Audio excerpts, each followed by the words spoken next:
Hey guys, welcome to day 3. We are going to be reading chapter 3. Chapter 3 is much smaller than chapter 2, I promise. It'll probably only be one video upload for chapter 3 because chapter 2, woo, that was a long one and it took forever for me to upload. So thank you so much for your patience. For those of you that have been following along, I'm so excited that you're joining me.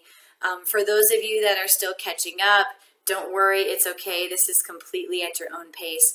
I will be leaving the videos up indefinitely, so I hope, maybe the wildfire spreads and anyone that wants to join this book club can at any time, and they can just sort of watch the videos when they join. So please spread the word, because knowledge is power, for sure, especially with all this stuff. So again, White Fragility, we are reading chapter 3. The title of chapter 3 is Racism After the Civil Rights Movement. So the first few lines that I'll be reading are quotes. Children today are so open. When the old folks die off, we will finally be free of racism. Quote, I grew up in a small rural community, so I was very sheltered. I didn't learn anything about racism. Quote, I judge people by what they do, not who they are. Quote, I don't see color, I see people. Quote, we are all red under the skin. Quote, I marched in the 60s. New racism is a term coined by film professor Martin Barker to capture the ways in which racism has adapted over time so that modern norms, policies, and practices result in similar racial outcomes as those in the past, while not appearing to be explicitly racist. Sociologist Eduardo Bonilla Silva captures this dynamic in the title of his book, Racism Without Racists, Colorblind Racism and the Persistence of Racial Inequality in America. He says that though virtually no one claims to be racist anymore, racism still exists. How is that possible? Racism can still exist because it is highly adaptive. Because of this adaptability, we must be able to identify how it changes over time. For example, after a white nationalist march and the murder of the counter-protester, the President of the United States said that there are, quote, very fine people on both sides. This comment would have been unthinkable from a high-ranking public official just a few years ago. Yet, if we asked the President if he was racist, I am confident that he would reply with a resounding no. Quote, in fact, he recently stated that he was the, quote, least racist person one could ever meet. In this chapter, I review various ways that racism has adapted over time to continue to produce racial disparity, while it exempts virtually all white people from any involvement in or benefit from racism. All systems of oppression are adaptive. They can withstand and adjust to challenges and still maintain inequality. Take, for instance, the federal recognition of same-sex marriage and accommodations for people with disabilities.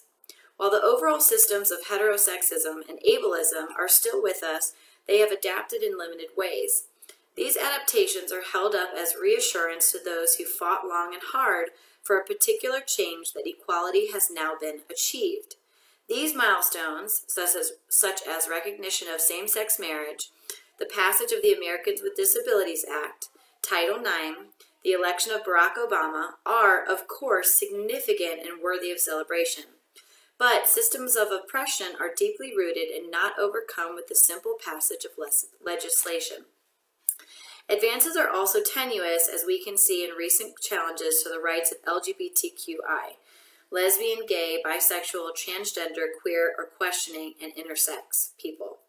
Systems of oppression are not completely inflexible, but they are far less flexible than popular ideology would acknowledge, and the collective impact of the inequitable distribution of resources continue across history.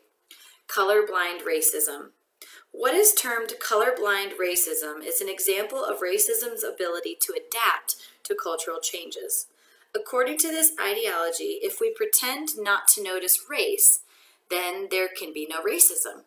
The idea is based on a line from the famous, quote, I have a dream speech given by Dr. Martin Luther King Jr. in 1963 during the March on Washington for Jobs and Freedom. At the time of King's speech, it was much more socially acceptable for white people to admit to their racial prejudices and belief in white racial superiority. But many white people had never witnessed the kind of violence to which blacks were subjected. Because the struggle for civil rights was televised, whites across the nation watched in horror as black men, women, and children were attacked by police dogs and fire hoses during peaceful protests and beaten and dragged away from lunch counters. Once the Civil Rights Act of 1964 was passed, a landmark civil rights and U.S. labor law that outlaws discrimination based on race, color, religion, sex, or national origin, it was less acceptable for white people to admit to racial prejudice. They did not want to be associated with the racist acts they had witnessed on television, in addition to the fact that discrimination was now illegal. One line of King's speech in particular, "That day he might be judged by the content of his character, not the color of his skin," was seized upon by the white public because the words were seen to provide a simple and immediate solution to racial tensions. Pretend that we don't see race, and racism will end. Colorblindness was now promoted as the remedy for racism, and white people insisting that they didn't see race, or if they did, that it had no meaning to them. Clearly, the civil rights movement didn't end racism, nor have claims of colorblindness. But reducing King's work to this simplistic idea illustrates how movements for social change are co-opted, stripped of their initial challenge, and used against the very cause from which they originated. For example, a common response in the name of colorblindness is to declare that an individual who says that race matters is the one who is racist. In other words, it is racist to acknowledge race. Consider colorblind ideology from the perspective of a person of color. An example I've often shared occurred when I was co-leading a workshop with an African American man. A white participant said to him, "I don't see race, I don't see you as black." My co-trainer's response was, "Then how will you see racism?" He then explained to her that he was black. He was confident that she could see this, and that his race meant that he had a very different experience in life than she did.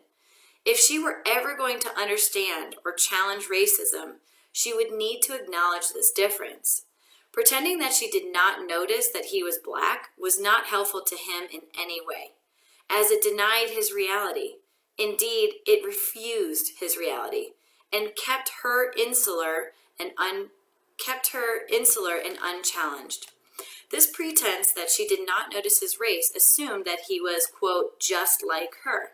And in so doing, she projected her reality onto him. For example, "I feel welcome at work, so you must too. I have never felt that my race mattered, so you must feel that yours doesn't either." But of course, we do see that the race of other people and race holds deep social meaning for us. We might think of conscious racial awareness as the tip of an iceberg, the superficial aspects of our racial socialization. Our intentions, always good, and what we are supposed to acknowledge seeing, nothing. Meanwhile, under the surface is this massive depth of racist socialization. Messages, beliefs, images, associations, internalized superiority, and entitlement, perceptions, and emotions. Colorblind ideology makes it difficult for us to address these unconscious beliefs. While the idea of colorblindness may have started out as a well-intentioned strategy for interrupting racism, in practice it has served to deny the reality of racism and thus holds it in its place. Racial bias is largely unconscious, and herein lies the deepest challenge, the defensiveness that ensues upon any suggestion of racial bias. This defensiveness is classic white fragility because it protects our racial bias while simultaneously affirming our identities as open-minded.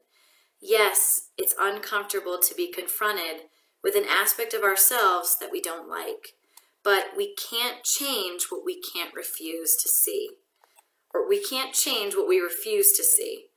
Countless studies show empirically that people of color are discriminated against in the workplace. Imagine you had empirical evidence that your co-worker was unintentionally discriminating against people of color during the hiring process. Given your belief in equality, you would probably think that it was imperative to inform that person so that he or she could stop. You pointed this discrimination out in the most diplomatic way possible. Still, what do you think your colleagues' response would be? Would you hear gratitude that you had brought that fact to the person's attention? Probably not. More likely, your coworker would respond with hurt, anger, and defensiveness, insisting that he or she did not racially discriminate, but had chosen the most qualified candidates. And the individual would sincerely believe that this was true, even though you have empirical evidence that it was not.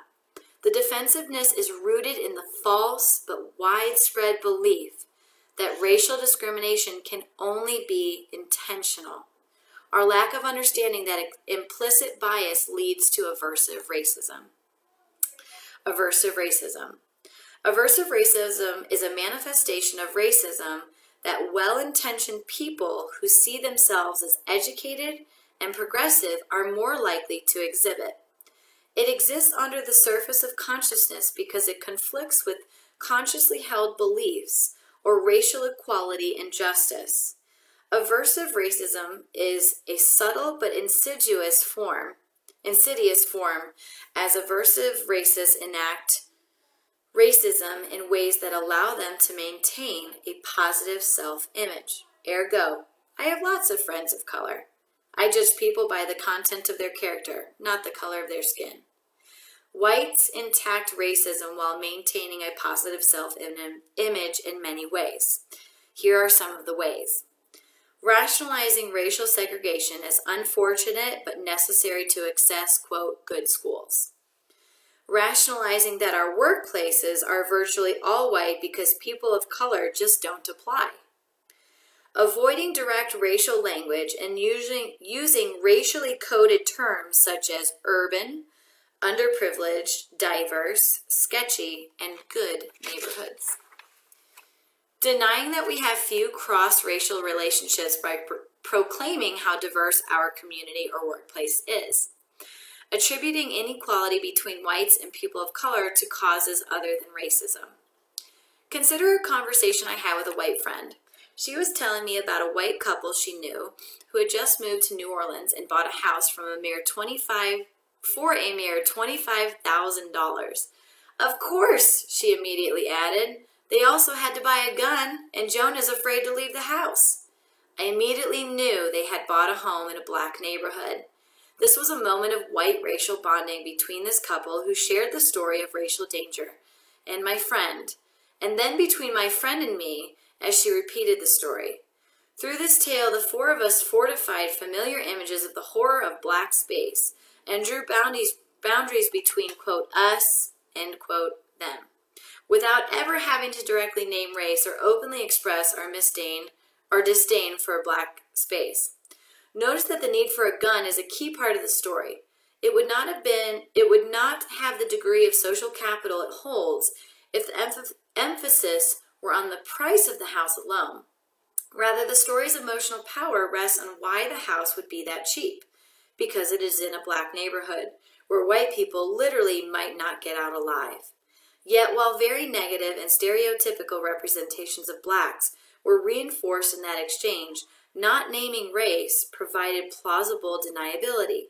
In fact, in preparing to share this incident, I texted my friend and asked her the name of the city her friends had moved to. I also wanted to confirm my assumption that she was talking about a black neighborhood. I share the text exchange here. Hey, what city did you say your friends had bought a house in for $25,000? New Orleans. They said they live in a very bad neighborhood and that they each have a gun to protect themselves. I wouldn't pay 5 cents for that neighborhood. I assume it's a black neighborhood? Yes, you get what you pay for. I'd rather pay $500,000 and live somewhere where I wasn't afraid. I wasn't asking because I want to live there. I'm writing about this in my book, the way that white people talk about race without even coming out and talking about race. I wouldn't want to live there if it's too far away from me. Notice that when I simply ask what city the house is in, she repeats the story about the neighborhood being so bad that her friends need guns. When I ask if the neighborhood is black, she is comfortable confirming that it is.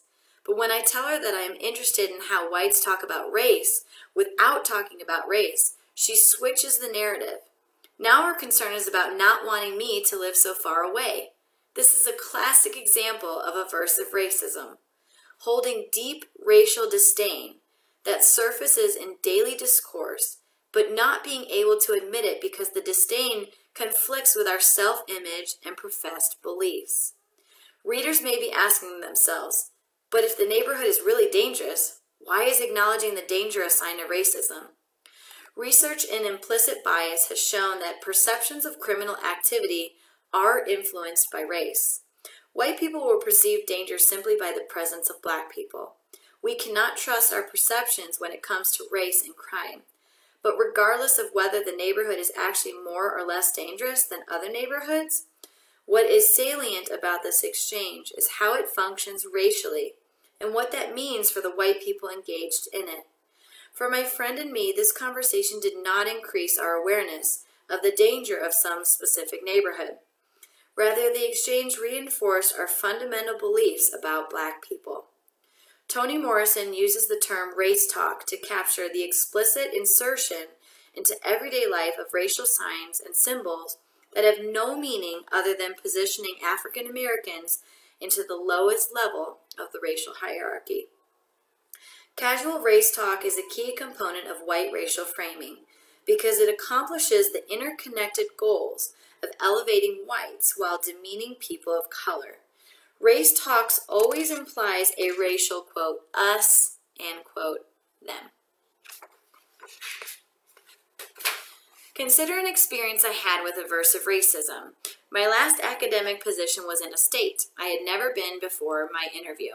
Throughout the 3 days of interviewing, other white people warned me not to buy a home in Springfield or Holyoke if I took the position, especially if I had children. While no one openly named race, the racial coding was not lost on me. I now knew where the people of color were concentrated in the area. At the same time, because no one directly mentioned race, we could all deny that this was what we were actually talking about. Returning to my hotel room the first night, I looked up the demographics.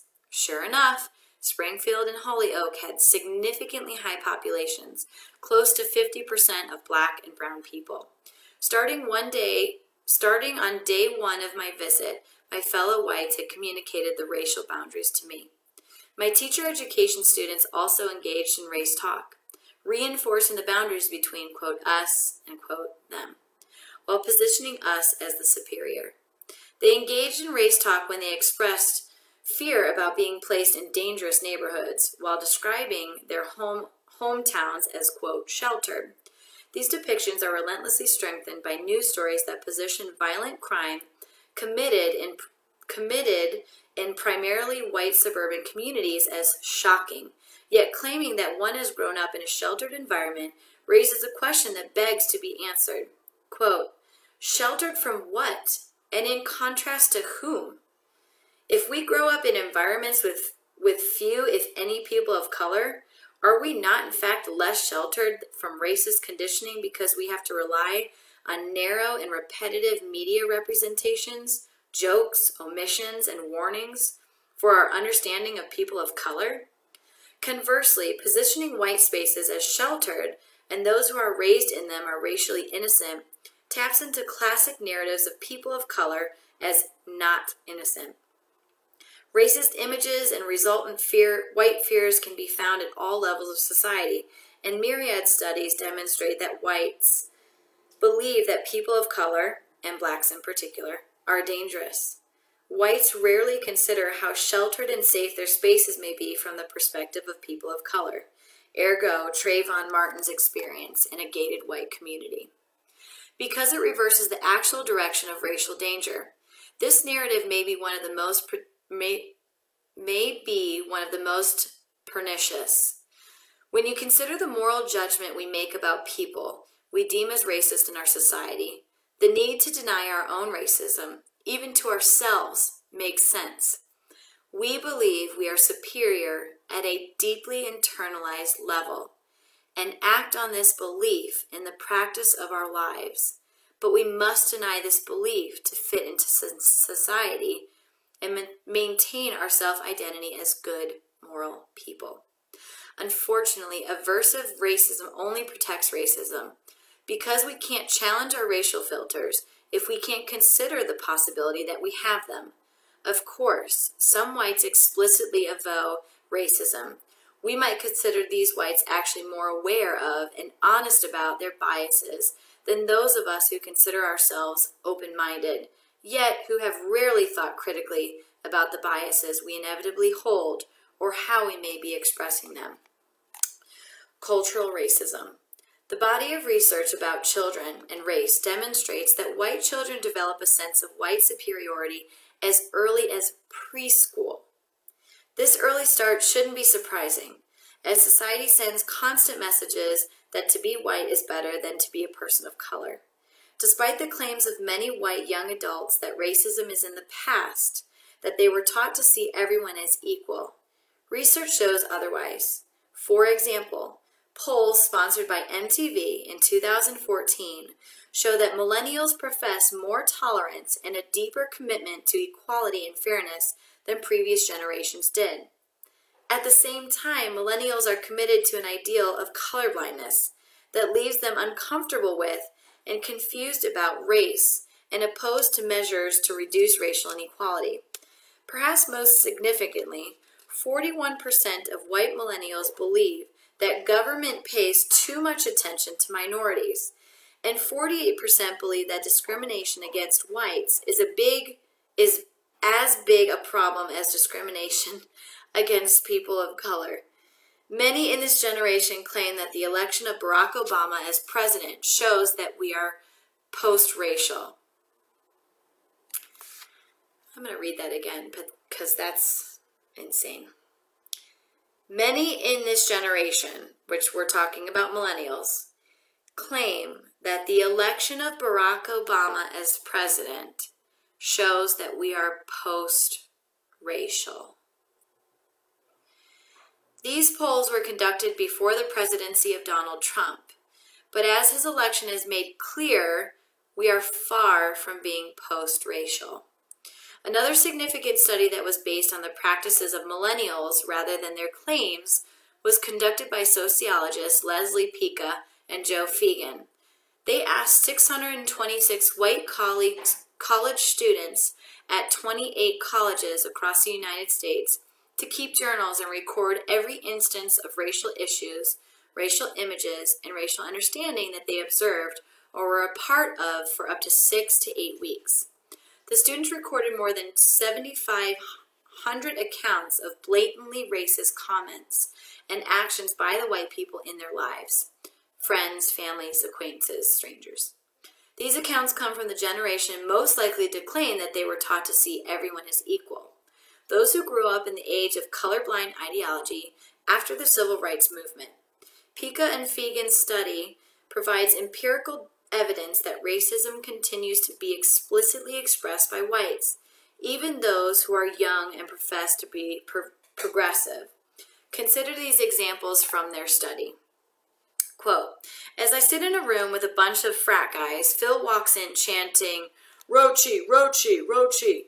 I ask what that term means, and I am answered with a giggle and a quick, it's slang for nigger, like nigger garachi, niggerachi. I don't know, that's a new word I've never heard before. Another example, quote, Robbie was there telling a joke. He glanced to see if anyone was around. He starts, a black man, a Latin man, and a white guy find a magical lamp on the beach. Racist joke ensues. I thought it was pretty funny, and I wasn't the only one, but I'm glad he waited till no one was around to tell it. If you didn't know Robbie, you might have misunderstood. Several common dynamics are illustrated in the thousands of examples Pica and Fegan collected. The first is how much explicit racism young people are exposed to and participate in. The second is the idea that if someone is a good person, he or she cannot be racist, as demonstrated in the student's note. That if someone overheard, the person might, quote, misunderstand Robbie. This sort of racism makes for a very challenging dynamic in which whites are operating under the false assumption that we can't simultaneously be good people and participate in racism. at the same time that we are dishonest about what we really think and do regarding people of color. The study also reveals a consistent pattern in how these comments and actions were expressed. The majority of incidents occurred in what the researchers describe as the backstage in all-white company. Further, they found that whites involved in these incidents most often played predictable roles. Typically, there was a protagonist who initiated the racist act, a cheerleader who encouraged it through laughter or agreement, the spectators who stood in silence, and, very rarely, a dissenter who objected. Virtually all dissenters were subjected to a form of peer pressure in which they were told that it was only a joke and that they should lighten up. The researchers documented that in front stage settings, those in which people of color were present, the white students displayed a range of racially conscious behaviors, including the following: acting overly nice, avoiding contact, such as crossing a street or not going to a particular bar or club, mimicking, quote, black mannerisms and speech, being careful not to use racial terms or labels, using code words to talk negatively about people of color, occasional violence directed at people of color. In backstage settings where people of color were not present, white students often used humor to reinforce racial stereotypes about people of color, particularly blacks. Pica and Fegan argue that the purpose of these backstage performances is to create white solidarity and to reinforce the ideology of white and male supremacy. This behavior keeps racism circulating. Alibi in less formal but perhaps more powerful ways than in the past. Today we have a cultural norm that insists we hide our racism from people of color and deny it among ourselves, but not that we actually challenge it. In fact, we are socially penalized for challenging racism. I am often asked if I think the younger generation is less racist. No, I don't. In some ways, racism's adaptations over time were more sinister than concrete rules such as Jim Crow. The adaptations produce the same outcome. People of color are blocked from moving forward, but have been put in a place by a dominant white society that won't or can't admit to its beliefs.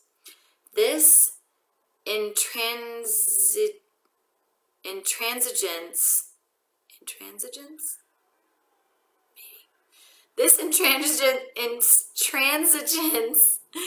results in another pillar of white fragility, the refusal to know. And that, my friends, is the end of chapter 3. I hope you enjoyed it. Remember, feel free if you want to comment. Awesome. If you'd like to practice in your own time silently, also awesome. Totally up to you. Thank you for watching.